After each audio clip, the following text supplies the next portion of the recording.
والے دن قرآن پڑھنا افضل ہے یا نوافل؟ عموماً ہر طرح کی عبادات نبی کریم صلی اللہ علیہ وسلم سے آتی ہیں، اور نبی کریم صلی اللہ علیہ وسلم کا طریقہ کار یہ تھا کہ آپ ہر طرح کی عبادات کیا کرتے تھے۔ جمعہ والے دن خاص جو فضیلت ہے وہ ہے درود کی، کہ نبی کریم صلی اللہ علیہ وسلم نے جمعہ والے دن درود پڑھنے کی خاص فضیلت کو بیان کیا۔ اس کے بعد نوافل پڑھنا یا قرآن مجید پڑھنا، یہ باقی دنوں کی طرح جمعہ والے دن بھی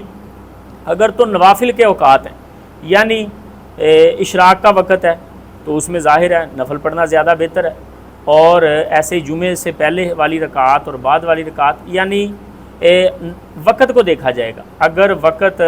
نوافل کے اعتبار سے نبی کریم صلی اللہ علیہ وسلم سے زیادہ چیزیں آئی ہیں تو نوافل پڑھے جائیں، اور اگر دعا کا وقت ہے، جیسے جمعے والے دن دعا کے وقت کی فضیلت ہے، دعا کی جائے، مطلقاً